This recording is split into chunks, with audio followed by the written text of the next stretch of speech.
Summarising the Rugby Championship. Our point of view. Let's burn through that.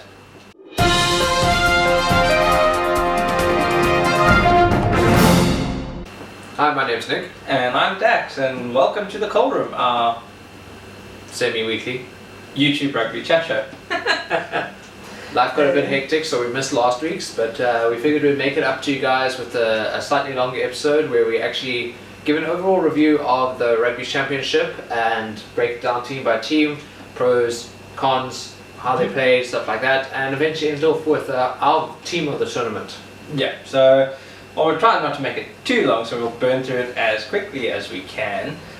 So we're going to start off with the South American Las Pumas, the Argentines. This is alphabetically, so there's no bias involved here. No. So the Argentines are off first in our summary. Better showing this year in the Rugby Championship, beating South Africa and Australia, and besides the final score, putting New Zealand under a lot of pressure in New Zealand. Yeah, they had a new coach coming into this year's Rugby Championship, so definitely we're expecting something different, and they really showed up. They were competitive, finishing second last, so they didn't get the wooden spoon, and yeah, it was a good game for them. Yeah, good tournament for them. Some notable players really putting their hands up. Nicolas Sanchez, for example, definitely really general from the back line there.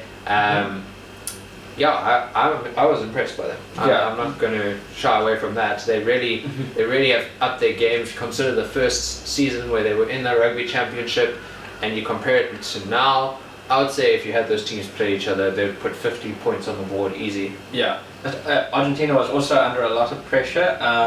Their inbound tour didn't go very, very well, so shortly after that, they signed funny enough, the Super Rugby's Jaguares team coach as the national coach.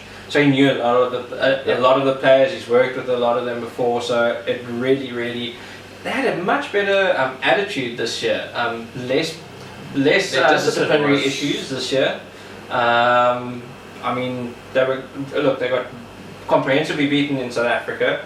They turned that around and beat us comprehensively in Argentina. They beat Australia in Australia. Competitive against New Zealand in both games. Unfortunately, they didn't get the home win against there, and like us imploding, they were leading into the final 20 minutes against Australia at home, and then unfortunately imploded. But much better showing from them. So we move on to Australia, who I have to say this year have been perennial disappointments. This is coming from a nation that used to be up there top 3 in the world, where you used to expect a win unless they were playing someone like New Zealand or Australia, and then it was kind of like 50-50. These days, Australia seem to be walking into matches and you expect them to lose. Well, not long ago, you would see the top 3 as South Africa, New Zealand, and Australia, and I'll just change position based on that team's performances that year. The biggest disappointing bit about Australia at the present moment is they're a team that don't know what to do. They seem very unsure of their game plan. They seem very unsure how to execute a game plan. When they're under pressure, they don't know what to do. When they got ball in hand, they don't know what to do. It's kind of like us, like the last 2 years, basically. Yeah. I also get the sense that they try and do too much. They're trying to change a game plan to one that they're not really confident in, and you see some players adopting this new game plan and other players not, which leads to silly errors, lack of communication, and to be quite frank, they're just not playing good rugby. No, they're not executing well. Lots of handling errors. The only saving grace in that team is Michael Hooper and David Pocock. Yeah. To be quite honest, that's the only reason why they stay competitive, and Israel Folau. Other than that, maybe 1 or 2 moments here and there from other players, but as a team, they're not really every now and again, but totally inconsistent. Also, the gamble of having Curtly Beale at fly half, that did not work. No, at all. But then again, Bernard Foley did not perform in June, and so that was why he dropped. And Well, maybe look at other fly halves. To be quite honest, they can't. Those two can't be your best options. I mean, maybe a return to the fold for Quade Cooper. Craig Cooper possibly. He has been. I think he has been signed to a Super Rugby team Yes, next he's year. been playing Super Rugby this year. He just wasn't called up. Yeah, and then there was that other guy who just came back from that cancer scare not so long ago. Christian Lealiofano. Yeah, I But mean, he's been playing centre for the Brumbies. yeah, maybe get him starting at fly half next year. See how he fits in. I mean, it's a World Cup here. You have to put your best team forward. Michael Czechia, the current Australia coach, is apparently under extreme pressure, being called in for a meeting with the head honchos of Rugby Australia, given this year's current performances going into the November Test season. So we might see a change in coaching staff in Australia in the near future. Possible, but I think I saw an article not so long ago that they have contracted him until after the World Cup, so they might not want to change the apple cart now. They might look at giving him extra support. Well, Into the World Cup. to be fair, if you look at like Robbie Deans or who replaced the Reds coach, Ewan McKenzie. yes, they were also contracted for 4 years and they did not see the end of their contracts. Yeah, So but you can't Australia has a history of saying you're not performing shits. Well, look at it this way. There's less than 12 months to the next World Cup. I don't think they're going to do it right now. They might find ways to get him extra support in the coaching booth, but I don't think they should. I honestly think just suffer ahead and then rebuild after the next World Cup.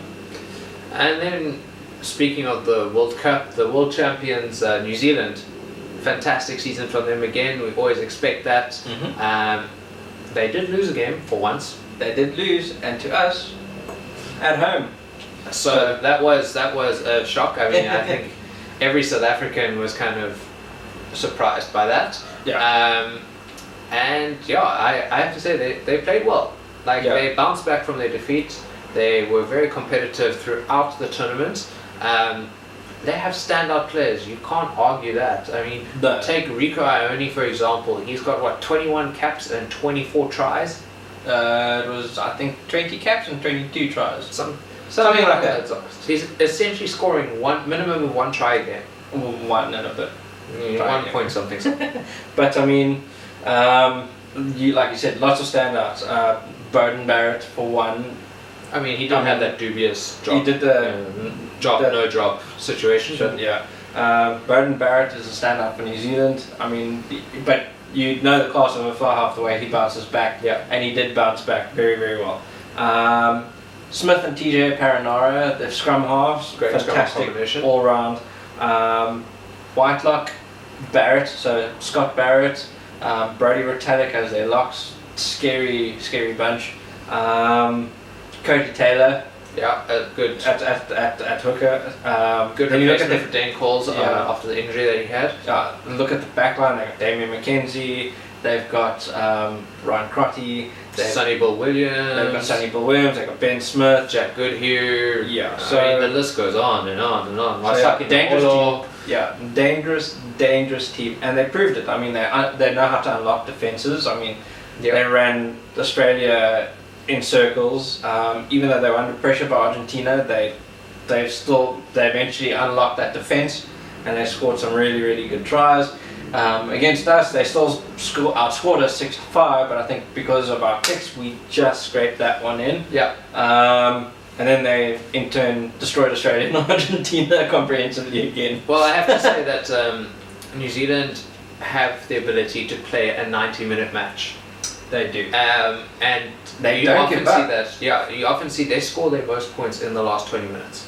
Correct. Where other teams are getting fatigued and dropping off of the gas a bit, they're still giving that consistent pressure, and that's where they get the points. And that's essentially how they won the final game of the tournament against South Africa. Yeah. They did not relent, and last 10 minutes they got 2 tries. Yeah, I think we will touch on it once we deal with South Africa in terms of this, but you can't really find many holes in New Zealand's game. Yeah. However, I will say this: if you can do what we did for that 65 minutes that we played at Loftus, and put them under constant pressure, Yeah. They do struggle a little bit. Yeah, they get But, I mean, frustrated and they make they make silly mistakes. I will say, if a team can do 90 minutes against New Zealand, like New Zealand can do 90 minutes, then you are the team that's going to remain competitive against New Zealand. I think New Zealand got a Argentina's scare in this Rugby Championship.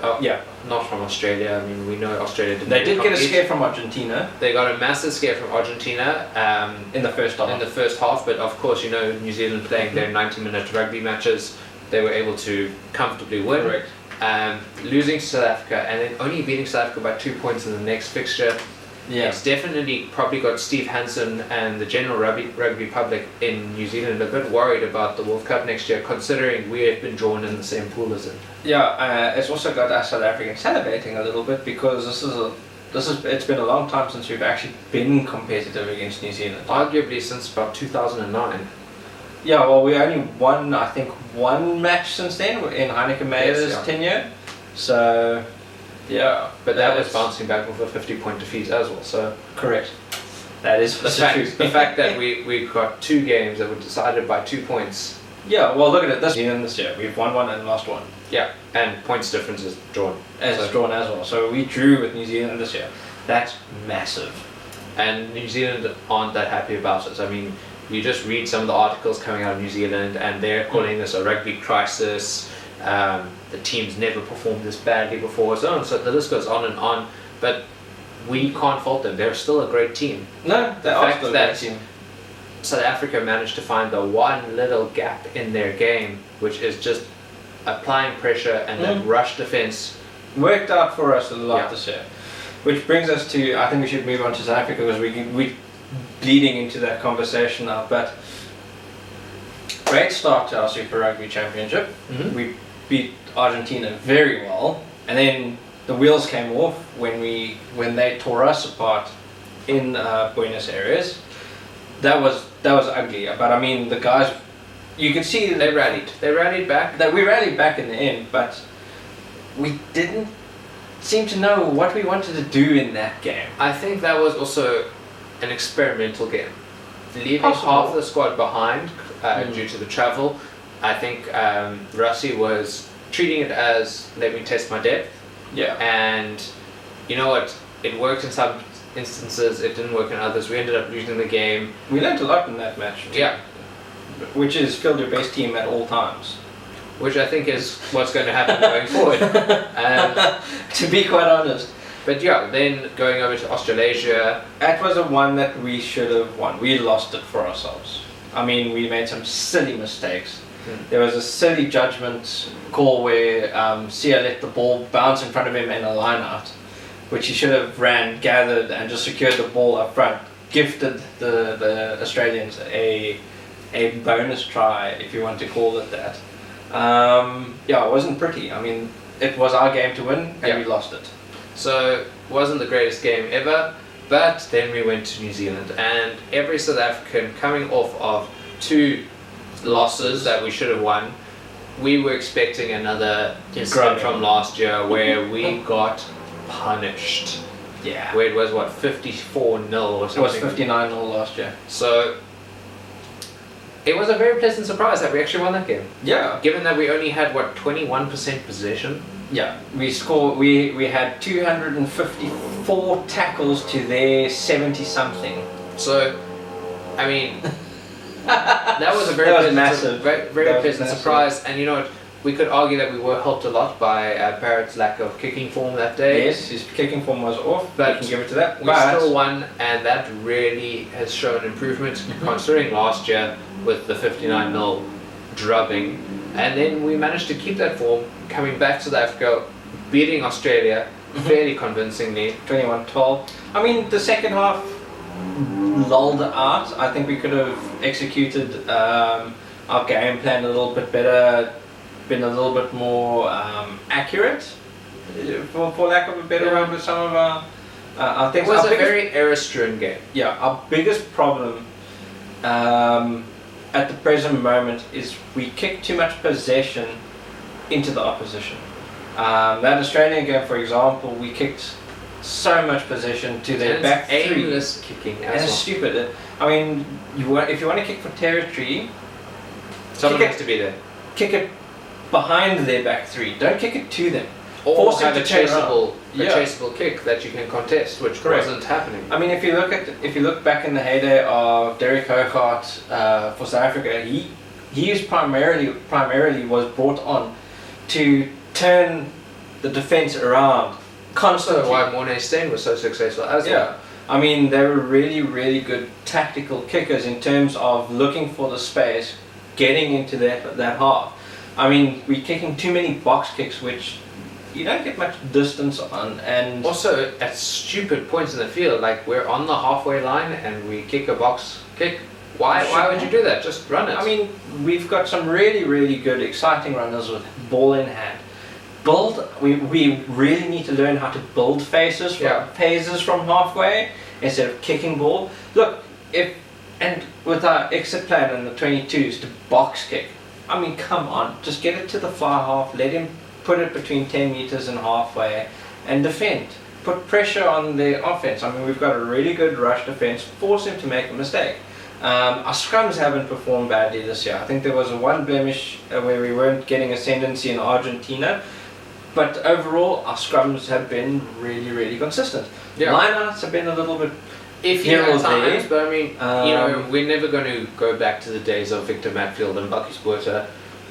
Though they were pinnacle to the South African lineout. World Cup here, get Victor Matfield to teach Mostert and Etzebeth and Peter Steff. Just get them learn how to read. Yeah. Look, Etzebeth still finished top of the charts in terms of lineout grabs and stills. Yeah. Again, I mean, so we have the talent there. It's just how we use it. But a revelation for us is the fact that we got a back three that actually know what they're doing. Yeah, something we haven't had for a long time, and I think we've said this before, that the wing conundrum that we've had for how many seasons, I think has finally been solved.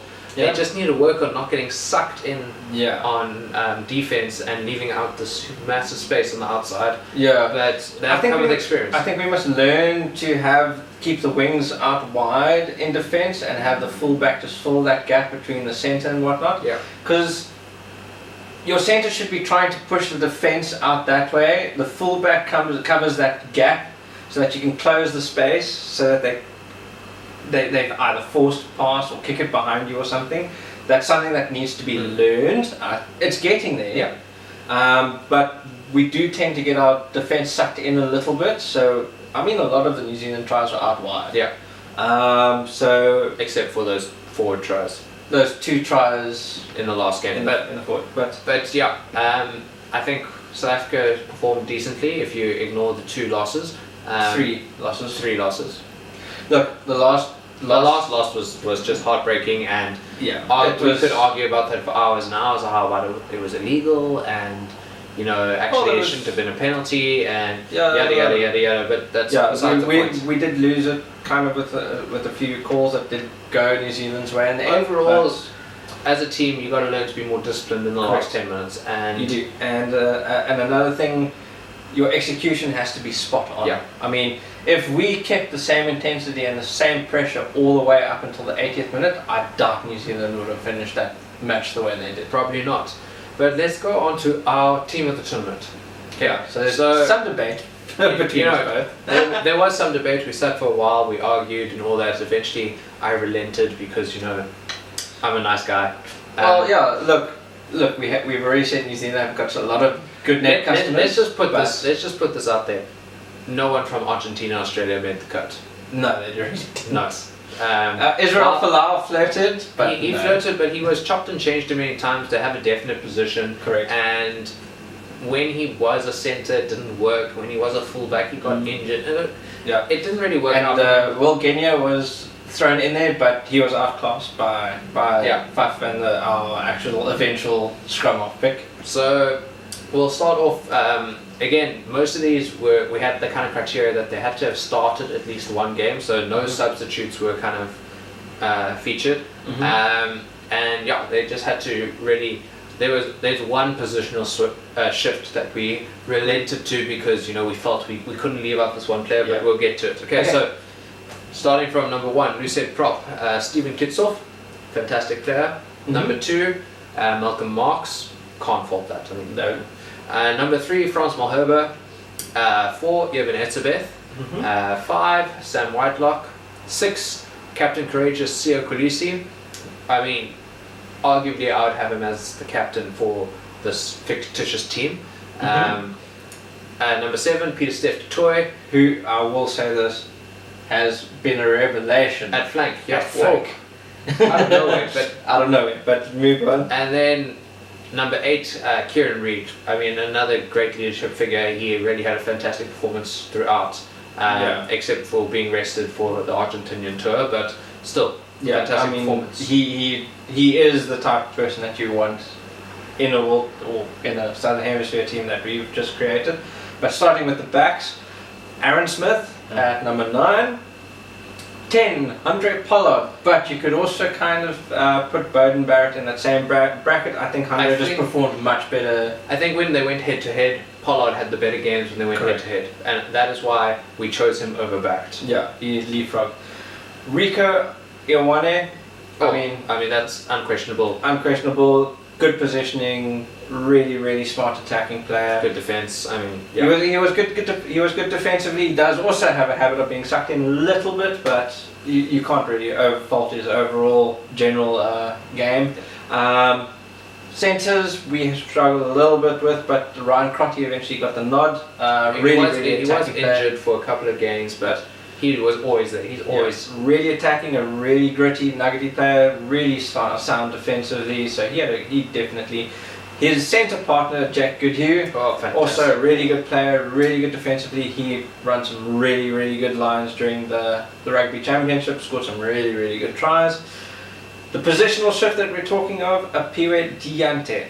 Fantastic try scorer, good read of the game. We felt we had to include him in the side, even though he's technically a left wing. We've moved him to the right just because we had to have him in the side. Yeah, we could not leave him out. And then rounding it off, Ben Smith at fullback. Very dangerous player, gets the ball in hand. Good under a high ball, has a really wicked and great step. So that's our team of the tournament. Next matches start on the 3rd of November, so not so far away. We're playing England. It's out of test. It's an out of test. So some players will be missing, but it still should be a cracker. England looking for revenge for the June Test series. They want to draw things up this year, considering that we're 2-1 up this year. Exactly, and then the international window begins in earnest the week after that. Yeah. So we're looking forward to that. And something that we'll probably be chatting about in our next video is this World Rugby tournament that they're thinking of in non-World Cup years. Yeah. We'll bring out the whiteboard for that because I think it needs a little bit of explanation. But we'll dive into that in the next video. That's a good idea. Anyway, like the video, comment your thoughts on team performances. Maybe you have better suggestions for our tournament team, and subscribe to the channel if you haven't already. And hit the bell icon so that we can notify you when the videos go up. Have a great week. Cheers. Bye.